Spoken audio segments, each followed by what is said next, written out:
Hello viewers, ladies and gentlemen. You are welcome to this program. This program is our community lives. My name is Adeniyi Ekine. Our community lives is all about event, people and places. And we shall be commencing today's program with our segment, which is Show Your Talent. Show Your Talent is all about different talents. Yes, a lot of people have different talents that they have not yet discovered. But in today's program, we have a lovely person to tell us about her talents. Stay tuned and don't blink your eyes. Introduce yourself to the viewers. My name is Mitzi and I live in Melbourne, and I teach and perform West African dance with my partner. My partner is Simon Lewis, and he's a drummer. He's learned many parts of West Africa. He's done lots of drumming there, and he plays for my dance classes and in performances. So what got you into arts? Well, I actually studied science, and I am a science teacher, but I've always been really drawn to dancing, and I did some dancing when I was young. And then while I was studying, I met a woman who was teaching African dance, and I really fell in love with it. And I thought, well, I'll keep doing this while I'm enjoying it, and 15 years later, I still love it. I really enjoy West African dance. It really makes me feel wonderful. Why West African dance and drum? Well, West African dance, it just seems so exciting, and it's full of life and full of energy and passion, and it's sort of about women being strong. It's not just about being pretty and all these sorts of things. It sort of embodies a different sort of feeling. And my group name is Wasawumba. And so we perform at festivals and all sorts of different events, sometimes private functions, and we have a student base as well, and our students perform at the end of every term, and we often have a band, and we have Wasawumba, and we have a big event at the end of each term. Thank you. Viewers, in case you are just tuning in, this program is to educate, entertain. It's all about people, events and places. And today we are having a reality gist with Mitzi. We shall show you some of her theatrical spectacles. Don't blink your eyes.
Wow, interesting.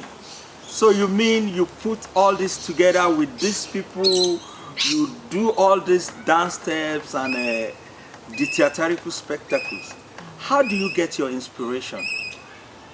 Well, I've been learning for a long time. I've had many different teachers, and often I record on video things that I've learned, and then when it comes time to choreograph a piece, I take little bits from here, little bits from here, and sometimes just some other sort of performance will inspire me, and I think, oh, that's a really nice way to maybe make the formations change or go from something slow into something fast, and then you develop a new feeling in the performance.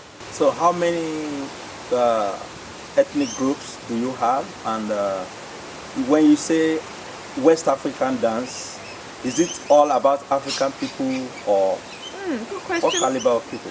Well, actually, because there are still not many West African people living in Australia, it's mostly Australian people who are dancing with me, and because we've been doing it for 10 years, it's been the people who are around us who've been getting involved. But having said that, we have a Filipino girl who's part of our group, we have an Indian girl, we have another woman who is half Chinese and half Egyptian, so it's a truly multicultural experience. And how have you been able to support the community with your group? Well, actually, I think it's an education for people about Africa, and often people end up travelling to West Africa to further their education about it and to further their learning, and through these sorts of experiences they meet new people, and so partly it's about the community here in Melbourne. People are meeting each other and they're making friends, but it's also about making broader connections in Africa and all over the world, because I also have friends who have come to visit me from Japan and from America, and we know each other because we're all interested in African drumming and dancing. And even this woman who visited me, she didn't speak much English, but we still understand the language of the dance and the language of the drumming, so it's a beautiful thing. And your recent project about Ebola, to support Africa, you did organize a drum dancing and a spectacle to contribute to the awareness and support African people on Ebola. What brought that?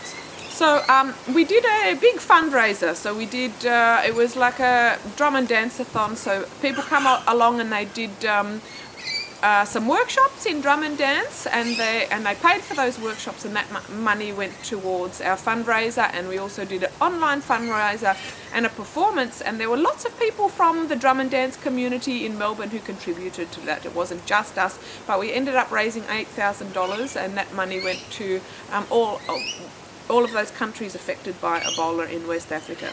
In conclusion, how do you balance your work, family, and social commitments?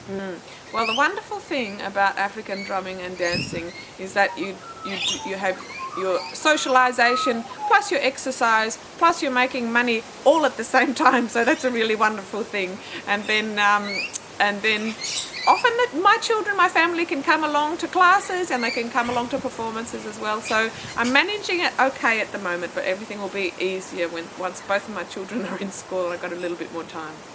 So what is the name of this instrument called?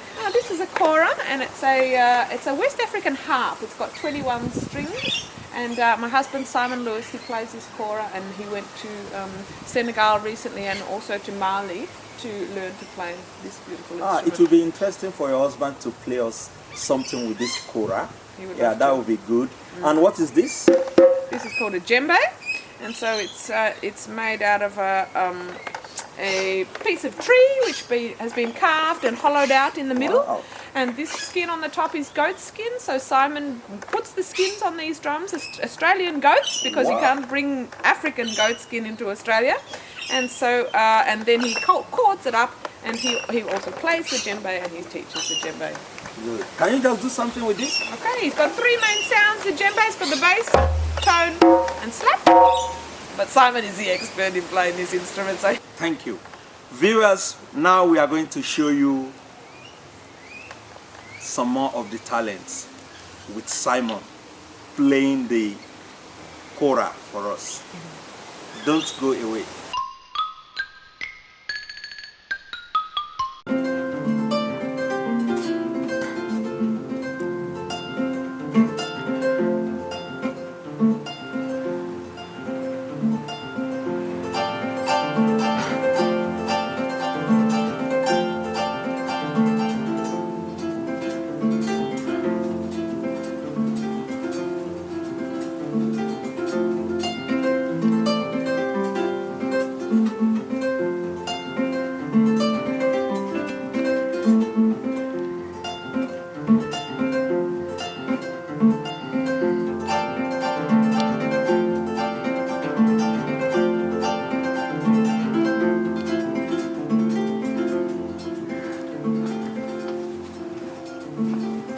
Wow, this is interesting. Oh, that was a wonderful one, Simon. Thank you very much, Adeniyi. So, this is kora. This is the kora. This is the African harp, West African harp. Yes, and what is this made of, and what are the tunes? You know, actually, when I was hearing it from behind the scene, it seems as if you were just playing some Western instrument like the keyboard. But looking at it, it's locally built. Yes, it's definitely been made in Africa. This is the calabash, or the gourd. Wow. I'm sure you know calabash. Yeah. And this is the cow skin. Yeah. It's been stretched over the calabash. Yeah. And these are the strings. Wow. Fishing line. Fishing line. And you can see this is a more contemporary or modern way of building the kora. Traditionally we use just the animal hide special straps to hold the string in place, but this is using the guitar machine heads makes it a lot easier to keep it in tune and to change tunings as well. So this neck has been made here, made in Australia and put into the African calabash. Wow, in fact, you are a role model, you are a celebrity, and the whole world needs to know more about you, because you and your wife, Mitzi, and the kids, you are just wonderful. And what are all these instruments called, and what are they made of, and what do you do with all this here? I understand this is your workshop. This is our workshop, and here we make drums and we repair drums, the briskin drums for people. Mostly we seem to be working with djembes, which is the goblet-shaped drum, the Mandinka drum from West Africa. Okay. And we're also repairing dunduns, which are the stick drums that go with the percussion ensemble from West Africa. But also we do bongos and some bongos. We're just skinning for someone. We do bongos. We do congas, frame drums, all sorts of repairs, any sorts of drum. But mostly it's West African instruments, and we bring the instruments mostly from West Africa. We source them from other importers here in Australia, and then we skin them up using our own natural hide that comes from Australia. And we make beautiful instruments, and we've been doing this for maybe 20 years now. Wow. Yeah. And do you think this is acceptable by the community? Because this program is all about our community. Do you think the Australians, the Western culture, accept all these instruments? People love it. Yeah. Sure. Yeah. And not many people in Australia really are making these instruments and have the skills to make them. So, but I've been many times to West Africa, to Guinea and to Mali and Senegal, and I've sat with the drum makers and had lunch and dinner with the drum makers. Wow. And watched them making instruments, and each time I come back I get some more information. But mostly, really, because when I started first playing the djembe, yep. It was a new instrument to me, and I was quite old when I started playing djembe. I would have been maybe 26, whereas I started playing drums when I was 7 years old. But not this sort of drum, you know, snare drum, drum kit, orchestral percussion. Like the one we have in the studio. Yeah, exactly. But when I started playing African drums, it took me to Africa, and then of course the skin broke on my drum, so I had to find a way to repair it. So I just thought, oh, I'll do it myself, and had a friend who showed me how to do it, and then from there I just taught myself, and now we make drums, and I love making drums. I love working with the beautiful timbers and and making beautiful instruments that people can really appreciate. So now, do you think you can give back to our community by training some people? If anybody wants to learn how to make drums, how to play drums, and how to dance, do you think you and your family can teach them? And how long does all this take? Well, for us, and for me personally, this is music is a lifetime commitment. It's for all of my life. I will never stop making drums or playing drums because I love music. I love playing music with other people. In particular, I love music from Africa because of its strong rhythmical element, but also because of its strong community nature and its ability to bring many people together. Really, for many different reasons, but also for joy and connectivity. So this is what really draws me to this music, the vibrancy and the passion and the energy. I'm sure you would know and understand this. Yes, thank you so much. So viewers, ladies and gentlemen, if you want to get more skills, talents, just contact Mr. Simon and Mitzi. They are there to put you through. Man, this is family house. Yeah. This is my boss, you know that? Yeah. That's my boss. So Good to meet you. nice to meet you too, bro. Yeah. And good luck for the, everything, and God bless us. Amen. Thank you. And then you come this way. Oh, thanks. So this is Wow. our studio. Ah. This is where as you can see, we make music, Oh. we rehearse, and we do some recording. With the drum set, we have the piano over here, Wow. demonstrating the piano. Wow. We have the balafon and the kora, of course, which you've seen already. Yeah. So you actually started with this? Yeah, By well, playing that's this? right, with just the snare drum, in fact. Just snare drum playing in the Ah. orchestra, and then, but I love playing drum kit. Oh, yeah. Thank you so much. It's nice meeting you and your family. You are welcome back. In case you are just tuning in, this program is our community lives. Our community lives is all about events, people, places, and culture. We shall be going into our next segment. Our next segment is In the Globe. In the Globe is all about news, current affairs happening in and out of our community. Stay tuned. Always was, always will be. Aboriginal land. Always was, always will be. Aboriginal land. Let's make it loud. You heard the crew from the front. Always was, always will be. Aboriginal land.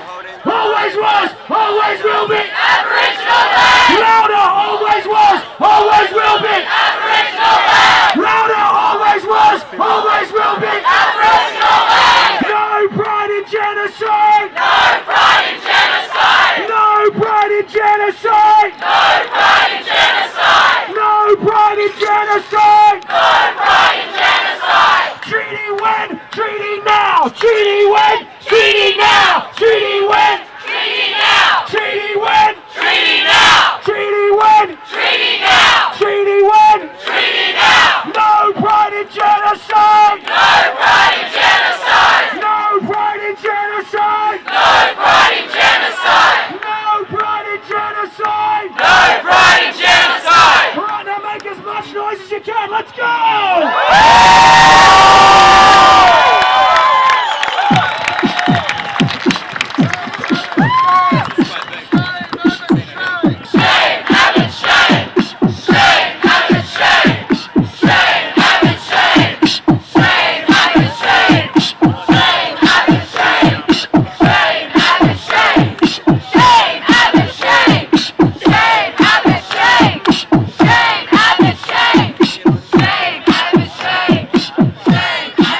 That's exactly what we're looking for. This bloke here. Put your hand up, mate. You're a legend. This guy here, right? He took it. He went, yeah, I'm going to make one up.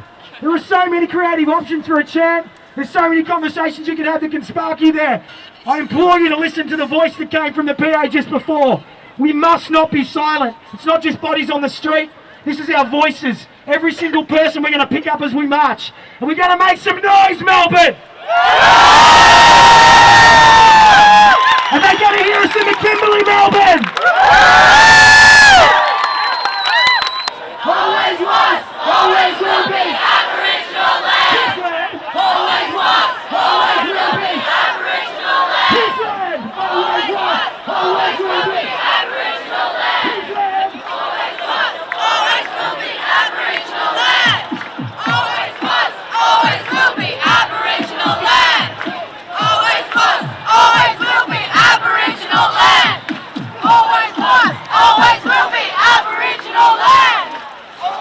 Yes, please can you tell us what we are doing here today? Because we are standing together as brothers and sisters, as First Nations people, against the closures of Aboriginal communities in WA and the threat of our culture being completely ruined. We are not going to stand for cultural genocide. We are of a culture of 60,000 years, and we will not let that end today. Thank you. So what do you expect now from the government? We are wanting to put pressure on the government to reconsider their selfish, bigoted, money-hungry ideas and beliefs. Thank you. Treaty now! Treaty now! Treaty now! Yeah, can you tell us what we're doing here today? We're in solidarity with the Aboriginal brothers, man, for what they call a crime against humanity. We need to join, have our voices heard, make a difference. So what do you expect after this protest today? We'd like to hope that Tony Abbott could get some understanding of the feeling out here. Generally what people think of as legislation. It's not working. It's not working for Aboriginal people. It's not working for all people. Thank you. That's all right. You're welcome.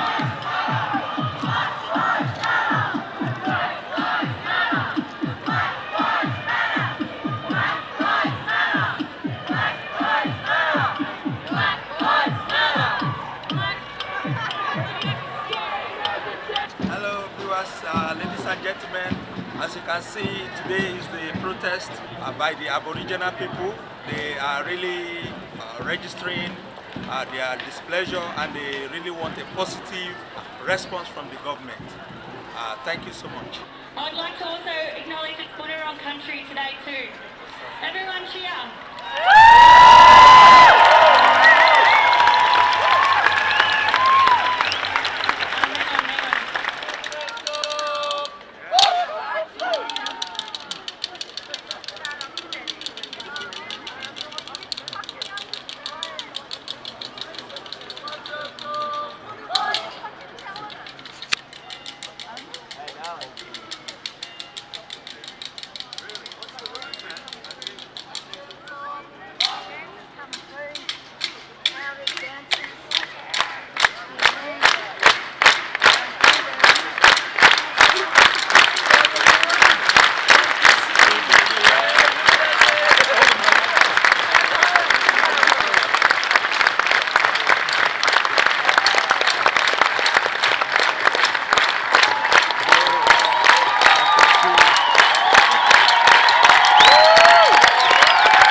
Viewers, ladies and gentlemen, you're welcome back. In case you are just tuning in, this program is our community lives.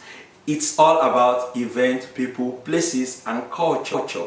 We shall now go into our next segment. It's also an interesting segment, the sight and sound of our community.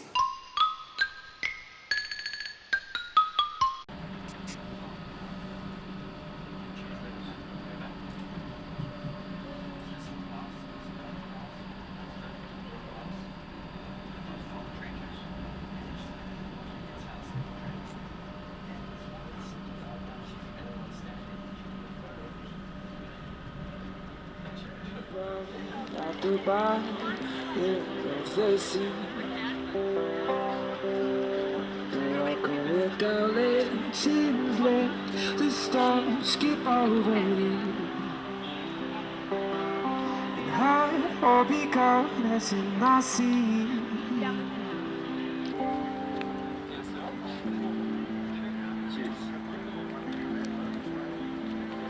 Let it be so.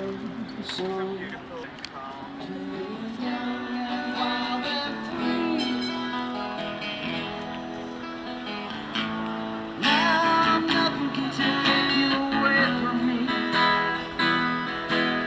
We've been down that road before. But it's over now.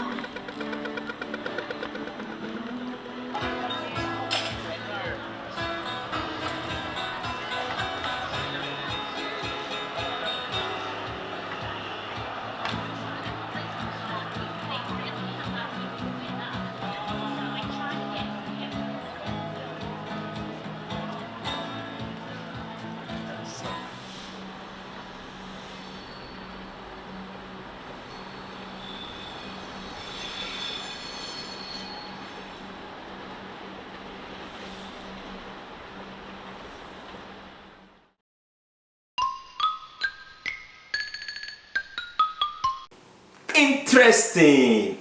Yes. Beautiful community with beautiful people and sound. I know some of you will be wondering where that was.